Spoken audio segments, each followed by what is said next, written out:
এ কারণে আল্লাহ পাক দুনিয়ার সব মাখলুকাতের মাঝে মানুষের সম্মান বাড়ায় দিলেন। দুর্বল মানুষটাকে মর্যাদা দেওয়ার কারণে শক্তিশালী বাঘ মানুষকে সম্মান করে, শক্তিশালী গরু দুর্বল মানুষের সম্মান করে। কারণ আল্লাহ মানুষকে বড় আদর করে বানাইছেন। উজানির জমিনে ঘুমান্ত কারি ইব্রাহিম রাহমাতুল্লাহ আলাইহি, যার রুহানি ফায়জ ও বারাকাতের এই ময়দান, উজানির কারি ইব্রাহিম রাহমাতুল্লাহ আলাইহি তিনিও রুহানিয়তের ফায়জ ও বারাকাত নেওয়ার জন্য রশিদ আহমদ গঙ্গুহি রাহমাতুল্লাহ আলাইহির দরবারে গিয়েছেন। ওই উজানির জমিনের ঘটনা সবাই জানেন যে জঙ্গল সাফ করতে গিয়ে দেখে একটা বাঘ তার বাচ্চাকে দুগ্ধ পান করায়।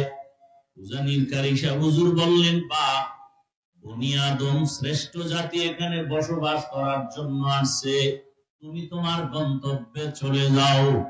বলতে দেরি বাঘ তার বাচ্চা নিয়ে জঙ্গল পাহাড়ে যাইতে দেরি করে নাই।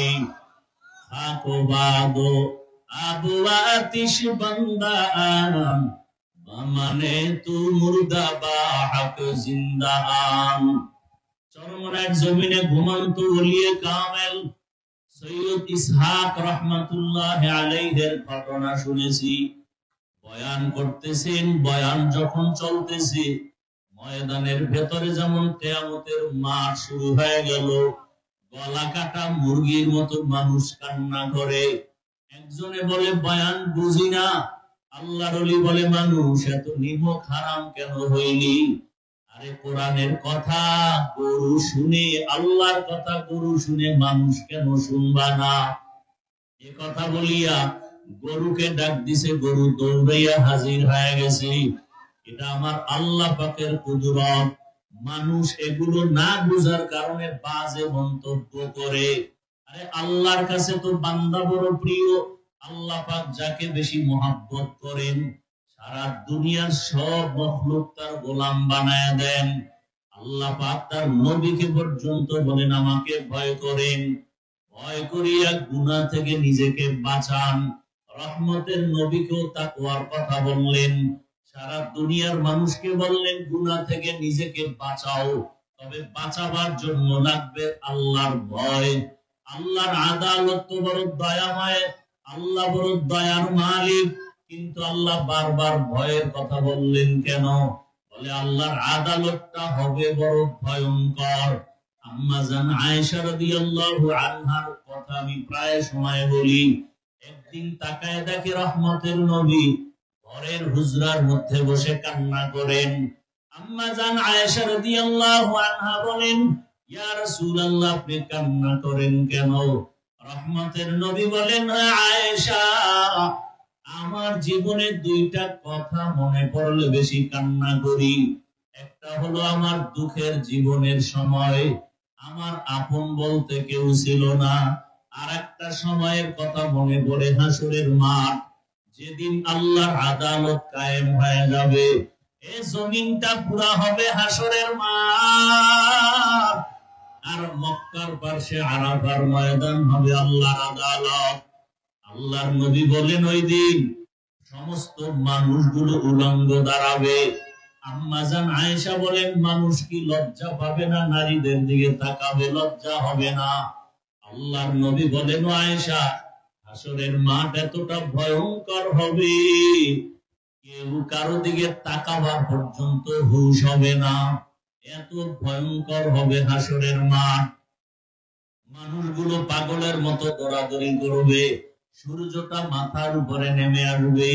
ওদিকে জাহান্নামের চিৎকারের আওয়াজ, সূর্যের গরমে মাটির জমিনটা তামা হয়ে যাবে।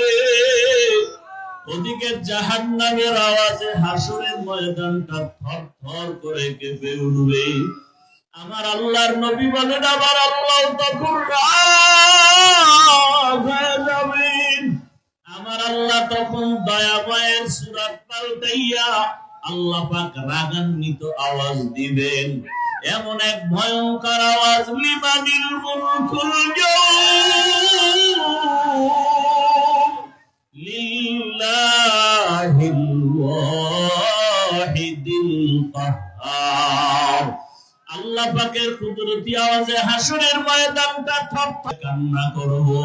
মুসা নবী কাঁদবেন নিজের ফিকিরে, উম্মতের চিন্তা নাই। ঈসা নবী কাঁদবেন, উম্মতের চিন্তা নাই। আর আমি মুহাম্মদ সিজদায় পড়ে কান্না করব, একবারও নিজের চিন্তা করব না। বারবার বলবো আমার উম্মত, ও আল্লাহ আমার উম্মতের বাঁচাও, আমার একটা উম্মত যেন জাহান্নামের আগুনে না যায়।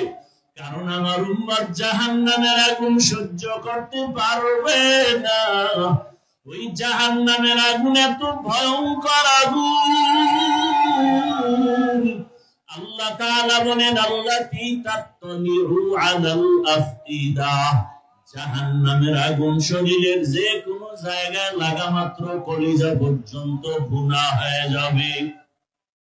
আল্লাহর আদালতে রহমতের নবীর কান্না, এমন এক অবস্থা আল্লাহ বলবেন নবী আপনি কাঁদবেন না, মাথা উঁচু করেন, আপনার উম্মত গুলো ধরে ধরে জান্নাতের রাস্তায় নিয়ে যান। আল্লাহর নবী বলেন তখন আমি মনের আনন্দে আমার উম্মত গুলো ধরে ধরে আমি জাহান্নাম থেকে বাঁচায় জান্নাতের পথে হাউজে কাউসারের কিনারায় নিব।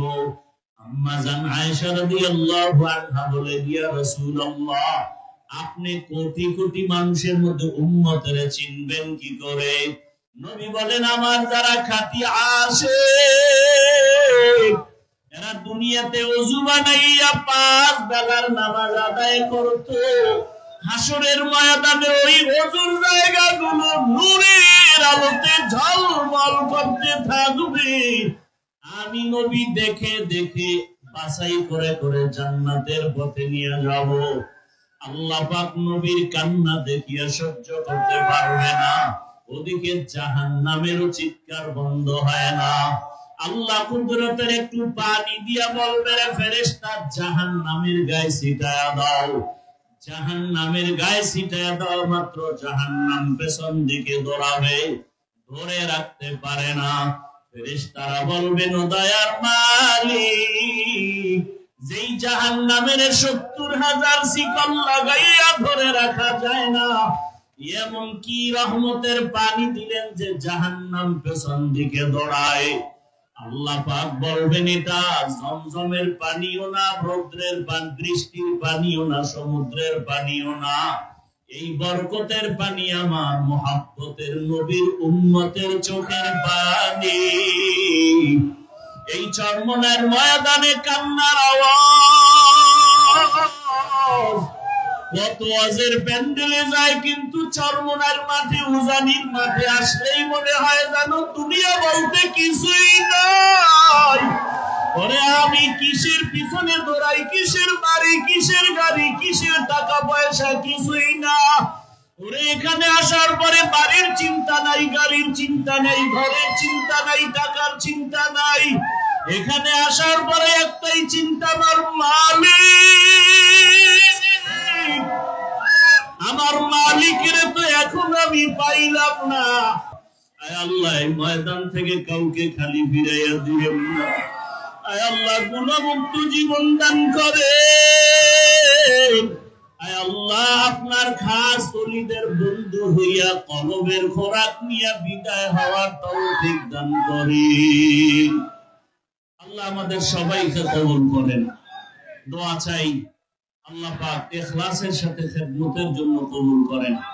সুবহানাল্লাহি ওয়া বিহামদিহি, সুবহানাকাল্লাহুম্মা ওয়া বিহামদিকা, আশহাদু আল্লা ইলাহা